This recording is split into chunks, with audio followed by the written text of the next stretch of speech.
Hello friends, कैसे हैं आप सभी लोग। आई होप आप सभी लोग बहुत बढ़िया होंगे। मैं के आर सैनी के आर एजुकेशन पे आप सभी का स्वागत करता हूं। दोस्तों, आज इस वीडियो में बात करने वाले हैं आरआरबी जेई इलेक्ट्रिकल ब्रांच की सभी पोस्ट के बारे में डिटेल से बात करेंगे। साथ ही जैसा कि आप सभी लोगों को पता है, आरआरबी जेई की भर्ती आ चुकी है 7,951 पदों पे और उसके जो है फॉर्म भरे जा रहे हैं। इसके अंदर इलेक्ट्रिकल ब्रांच के अंदर भी कई टाइप की जो पोस्ट इस बार रहने वाली है, तो उनका जो है आपको पोस्ट प्रेफरेंस भरना होगा फॉर्म भरते टाइम। तो अगर यहाँ पे पोस्ट प्रेफरेंस अगर आप गलत भरते हो तो यकीन मानिए आपको जो बाद में पछतावे के सिवा कुछ भी नहीं मिलेगा।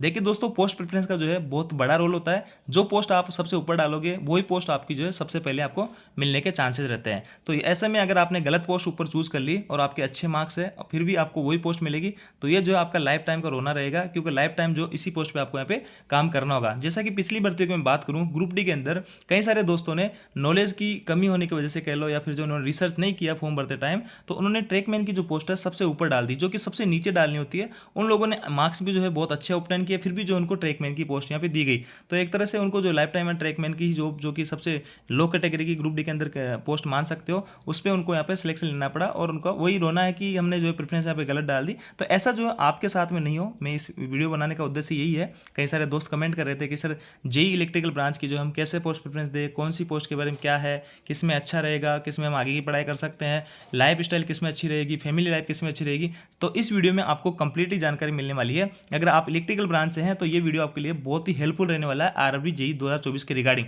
तो इस वीडियो में मैं आपको कंप्लीटली टीआरडी है, टीआरएस है, ईएमयू है, डिजाइन ड्राइंग है, रिसर्च एंड डेवलपमेंट है, और भी कई टाइप की पोस्ट है, उन सबके जो प्रोफाइल के प्रमोशन सैलरी के बारे में बात करेंगे। साथ ही दोस्तों, इन सब में से कौन सी पोस्ट सबसे बेहतर है उसके बारे में बात करेंगे। तो फॉर्म भरने से पहले ये वीडियो जरूर से जरूर देख लेना आरआरबी जेई इलेक्ट्रिकल ब्रांच वाले दोस्त। तो देखिए, सबसे पहले तो मैं आपको बता देना चाहता हूं कि पिछली जो भर्ती थी आरआरबी की, उसमें लगभग 69 या 70, लगभग 69-70 टाइप की जो है पोस्टें आई थी आपकी आरआरबी जेई के अंदर। लेकिन इस बार जो है 32 पोस्ट ही आपको देखने को मिलेगी, 32 टाइप की कैटेगरी आपको देखने को मिलेगी, क्योंकि दोस्तों इस बार जो है कई सारी पोस्टों को यहाँ पे मर्ज कर दिया गया है। जैसे कि इलेक्ट्रिकल ब्रांच के अंदर भी मैं बात करूँ, आपका जो चार्ट है उसके अंदर आप कैटेगरी नंबर 3 से लेकर कैटेगरी नंबर 8 तक की जो पोस्ट हैं वो आपकी इलेक्ट्रिकल ब्रांच की पोस्टें हैं। सभी की सभी जो जेई की पोस्टें हैं लेवल 6 में जेई आप आके आते हैं। तो 3 नंबर की जो कैटेगरी की पोस्ट है जूनियर इंजीनियर इलेक्ट्रिकल, इसके अंदर आपकी जो है 3-4 पोस्टें एक साथ डाल दी है।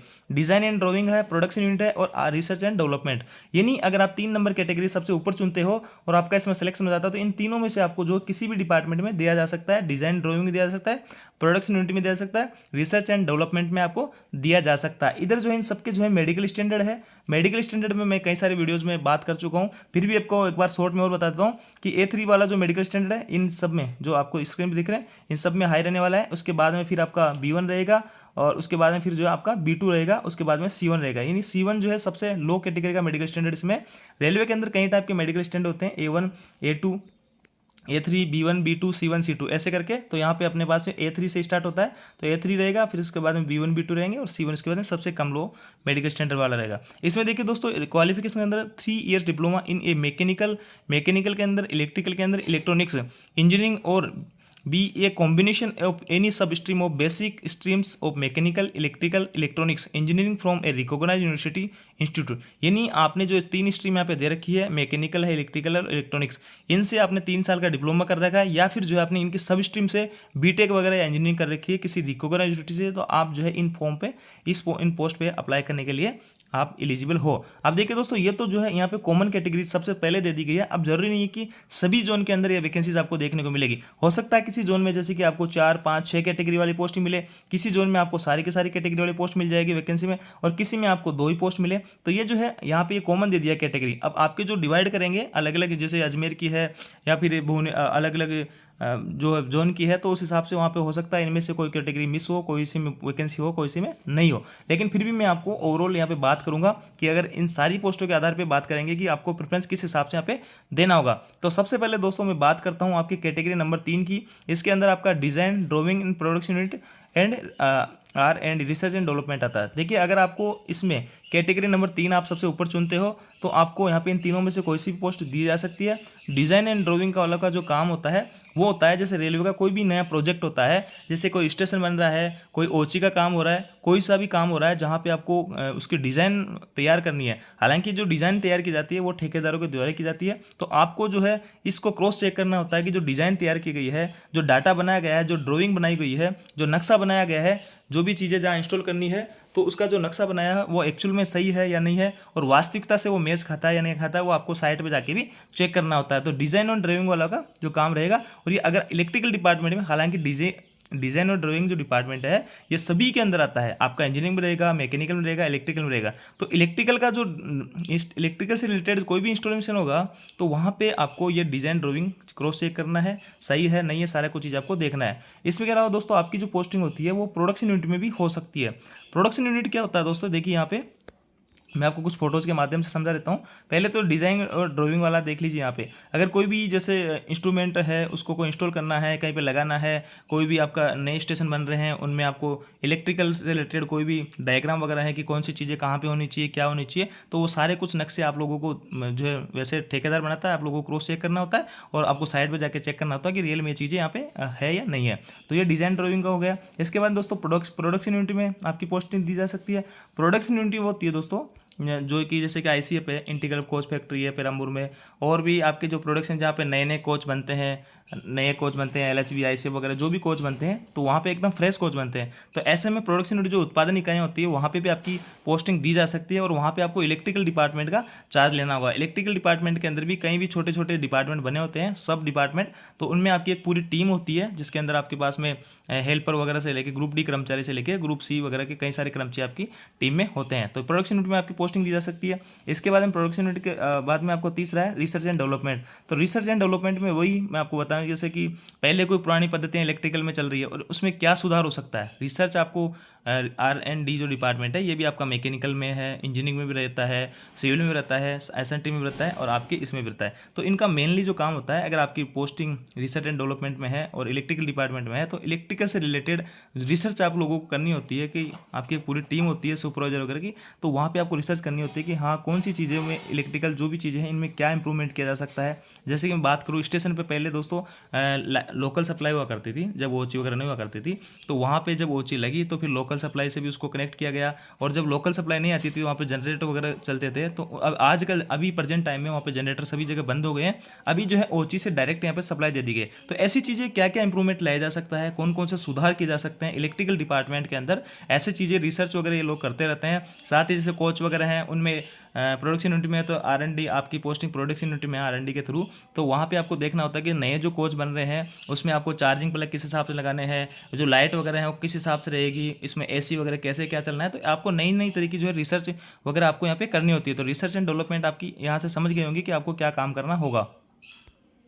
दोस्तों बात करता हूँ कैटेगरी नंबर 4 की, इलेक्ट्रिकल आपका जो है जनरल सर्विस। तो जनरल सर्विस वाली पोस्ट जो है बहुत ही शानदार है। यहाँ पे जनरल सर्विस के अंदर जो स्टेशन वगैरह पे जो लाइटिंग वगैरह रहती है उनको आपको लोगों को देखना होता है। जैसे ये स्टेशन पे आपको लाइटिंग है, ये घड़ी वगैरह, इनमें आपको प्रॉपर सप्लाई मिल रही है नहीं मिल रही है। इसके अलावा दोस्तों क्वार्टर्स वगैरह के अंदर किसी के जो है पंखा वगैरह खराब है, ट्यूबलाइट खराब है, उनको बदलाना होता है। इसके अलावा रेलवे हॉस्पिटल्स वगैरह होते हैं या आपका जो वेटिंग रूम होता है, A to Z कहने का मतलब सीधे सीधा आप ये समझ सकते हैं कि रेलवे के अंदर कोई से भी डिपार्टमेंट में अगर इलेक्ट्रिकल से रिलेटेड कोई फॉल्ट है तो वहाँ पे आप लोगों को आपकी पूरी टीम होती है, आपके पास कंप्लेन आएगी तो आप अपने बंदे को वहाँ पे भेजेंगे और जो भी पंखा वगैरह खराब है उसको चेंज करवाएंगे, ट्यूबलाइट खराब है उसको चेंज करवाएंगे। तो बहुत ईजी गोइंग नौकरी है। क्वार्टर्स वगैरह में भी आपको ये सारी चीज़ें देखनी होती है। तो ये इस पोस्ट के अंदर सबसे बड़ा सुकून ये दोस्तों, ये जो है सेफ्टी कैटेगरी से जुड़ी पोस्ट नहीं है। कहने का मतलब रेलवे से जो संचालन से सीधे सीधे आप जुड़े नहीं होते। किसी क्वार्टर में कंप्लेन आ रही है कि यहाँ ट्यूबलाइट खराब, तो आज नहीं, आप जो है आप कल भी लगा सकते हैं, आपको टाइम नहीं है, तो आप सेफ्टी कैटेगरी से जुड़े जॉब नहीं है। आपकी जो पोस्ट यहाँ पे जॉब है सेफ रहती है और ये जो पोस्ट बहुत ही शानदार है। इस पोस्ट को भी आप प्रेफरेंस में डाल सकते हो।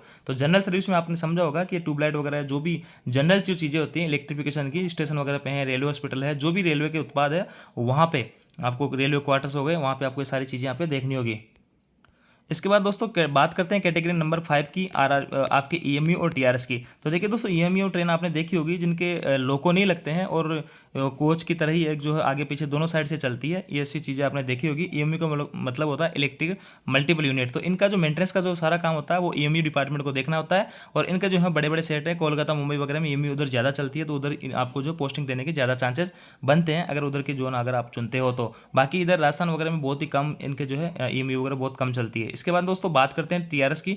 टीआरएस के अंदर ट्रैक्शन रोलिंग स्टॉक, इसका मतलब होता है दोस्तों जो भी एसी लोको, इलेक्ट्रिक लोको जो है, इनका मेंटेनेंस का जो काम होता है, ओवरऑलिंग का जो काम होता है, इनके सर्विस आप कह सकते हो साधारण भाषा में, जैसे कोई गाड़ी लेते हैं उसकी सर्विस वगैरह कराते हैं, तो समय समय पर इसकी जो सर्विस होती है, तो इसके अंदर जो भी इलेक्ट्रिकल पार्ट है उनका मेंटेनेंस वगैरह करना है, सारा कुछ चीज़ें वो आपको टीआरएस वालों को यहाँ पे देखना होगा। तो इसके अलावा दोस्तों बात करते हैं वही रिसर्च एंड डेवलपमेंट, आपको बता ही दिया कि क्या जो है रिसर्च, क्या डेवलपमेंट हो सकता है, नई नई चीज़ें क्या आ सकती है इलेक्ट्रिक डिपार्टमेंट के अंदर, वो सारी चीज़ें रिसर्च एंड डेवलपमेंट का काम होता है। और टीआरडी का काम देखते हैं दोस्तों। आपने जो ओची देखी होगी, जो ये वायर वगैरह लगे होते हैं कैटलरी, कई कई टाइप के अलग अलग टाइप के वायर होते हैं, इनसे गाड़ी को जो सप्लाई मिलती है उससे यहाँ पे ट्रेन चलती है। तो ये डिपार्टमेंट के अंदर आपकी टीआरडी के अंतर्गत आते हैं। और टीआरडी में आपको ये निरीक्षण यहाँ दिया जाता है, टावर वैगन्स को बोल दिया करते हैं, तो आपको इसको ओची का मेंटेनेंस वगैरह करना होता है।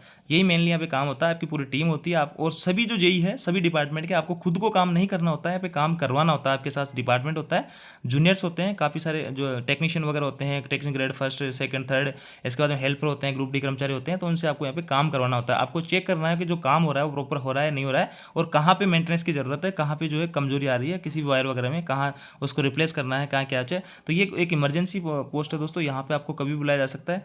इसके अलावा दोस्तों यहाँ पे आपका वर्कशॉप के अंदर भी आपकी पोस्टिंग हो सकती है। वर्कशॉप का मतलब होता है कि किसी, जैसे कि कोई कोच का मेंटेनेंस होकर बाहर निकलता है गाड़ी में लेके, तो उसका एक टाइम निर्धारित होता है कि इतने टाइम बाद में इसके वापस पूरा ओवरऑल का काम किया जाएगा, इसका मेंटेनेंस वगैरह काम किया जाएगा।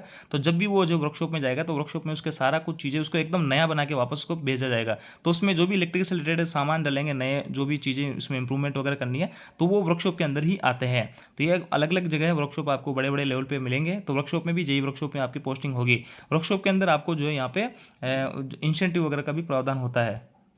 पोस्टिंग प्लेस के हिसाब से इन सारी पोस्टें जो बहुत शानदार है, सबका जो पोस्टिंग प्लेस है बहुत अच्छा यहाँ पे रहने वाला होता है। अब देखिए दोस्तों, सबसे पहले तो यहाँ पे जो आपका 3 नंबर की जो कैटेगरीज है, इसके अंदर आपको स्टेबल जॉब है, आपकी डिजाइन ड्राइंग वाली स्टेबल है, प्रोडक्शन स्टेबल है, यानी आपको एक ही जगह आपकी जो फील्ड का वर्क यहाँ पे नहीं है। जनरल सर्विस वाला है, जनरली इसका भी एक स्टेशन पे या 2-5 छोटे मोटे स्टेशन आपके रेंज में आ सकते हैं, वहाँ पे आपको सारा का काम देखना होगा। इसमें टीए वगैरह बनता है आपका, आराम से 10-15 हज़ार टीए बन जाता है। ईएमयू टीआरएस है, स्टेबल जॉब है, यहाँ पे आपको जो ईएमयू मेंटेनेंस शेड होगा वहाँ पे काम करना होगा। टीआरएस में भी इलेक्ट्रिक लोको शेड है, वहाँ काम करना होगा। और दोनों ही जो जगह है बहुत अच्छी खासी होती है। रिसर्च डेवलपमेंट में भी आपको स्टेबल जॉब है, जनरली कभी कभार आपको बाहर जाना होता है। और टीआरडी के अंदर भी आपका 10 से 15 हज़ार टीए बन जाता है, क्योंकि आपको बाहर और मेंटेनेंस के लिए जाना होता है। वर्कशॉप के अंदर आपका टीए वगैरह नहीं बनता है, स्टेबल जॉब है। और तो इस हिसाब से आपने देखा कि कौन सी जॉब स्टेबल है, कौन सी में फील्ड का है। बाकी सबका जो है पोस्टिंग प्लेस बहुत शानदार रहता है, बहुत अच्छी जगह होते हैं सारे। टीआरएस का हो चाहे रिसर्च डेवलपमेंट हो, टीआरडी वर्कशॉप, इन सबका जो हेडक्वार्टर होता है बहुत अच्छी जगह होता है। फैमिली के हिसाब से, बच्चों के एजुकेशन है, चिकित्सा सुविधा, सबके हिसाब से आप जो पोस्टिंग प्लेस बहुत ही शानदार है। पर टीए का मैंने आपको बता दिया कौन कौन सी पोस्ट पे टीए बनेगा नहीं बनेगा, क्योंकि आपकी जो सैलरी रहेगी आरआरबी जेई की, उसमें टीए का वेरिएशन रहेगा। जनरली सबकी सैलरी सेम रहती है, लेकिन टीए का जो है किसी पोस्ट में टीए बनता है, किसी में नहीं बनता है।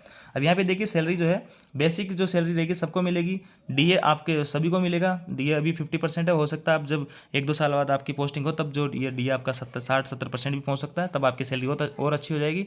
मैं अभी वर्तमान के हिसाब से बता रहा हूँ कि अभी आपकी जो सैलरी कितनी मिलेगी अभी वर्तमान में, अगर कोई जेई बनता तो।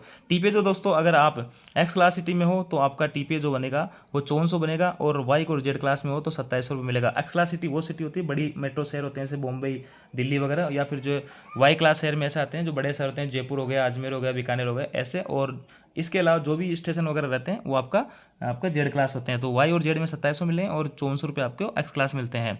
इसके अलावा दोस्तों एचआरए जो है एक्स वाई जेड सिटी के हिसाब से मिलता है 10-20-30 के हिसाब से। जेड सिटी में 10 मिलता है, वाई में आपका 20 और एक्स में 30%। तो ये जो है 10,620 30, अगर आपको एक्स क्लास में होती है तो इतना मिलेगा, वाई क्लास में होती है इतना, जेड क्लास में होती है इतना। और एनएच जो है 788 रुपये पर एनएच मिलता है अगर कोई एनएच ड्यूटी करता है तो। देखिए इनमें कई सारी पोस्टें होती हैं जो त्योहारों को छुट्टियाँ होती है, और कई सारी पोस्टें ऐसी होती है जिनमें आपको त्योहारों को छुट्टियाँ नहीं मिलेगी। टीए जो होता है 10 से 15 हज़ार के करीब आपका इसमें आराम से बन जाएगा, जो पोस्टें मैंने अभी आपको बताया फील्ड जॉब वाली। तो ऐसे में करके बिना टीए के जो है आपकी सैलरी जो 60,000 के आसपास सभी लोगों को मिलेगी। और जो जिनका टीए बनता है, जैसे टीआरडी के अंदर बनता है, जनरल सर्विस के अंदर बनता है, तो उन लोगों को 10 से 15 हज़ार ज़्यादा मिलते हैं। तो आपकी जो सभी की जो सैलरी रहेगी वो आपके 60 से 75 हज़ार के करीब रहने वाली है।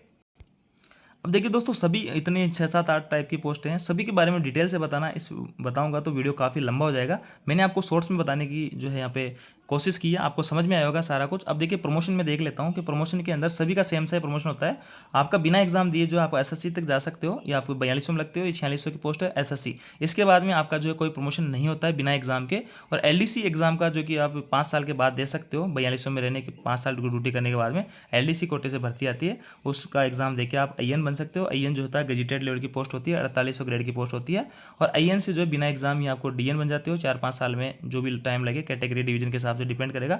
और उसके बाद में 5-7 साल बाद में आप सीनियर डीएन बन जाते हैं। और सीनियर डीएन जो होता है आपके डिपार्टमेंट का सबसे हेड होता है आपके डिवीजन के अंदर। तो इस हिसाब से आप प्रमोशन यहाँ पे रहने वाले होते हैं। फैमिली लाइफ जो है आरआरबी जेई के अंदर सभी पोस्टों की इलेक्ट्रिकल डिपार्टमेंट के अंदर खासतौर से सभी की यहाँ पे अच्छी खासी रहने वाली होती है। और सभी का जो प्रोफाइल मैंने आपको बताया, तो आपको यहाँ पे अभी आसानी होगी जो प्रोफाइल जो प्रेफरेंस डालोगे वो चुनने में। फिर भी मैं अपने हिसाब से आपको जो बता देता हूँ प्रेफरेंस किस हिसाब से आपको डालनी है।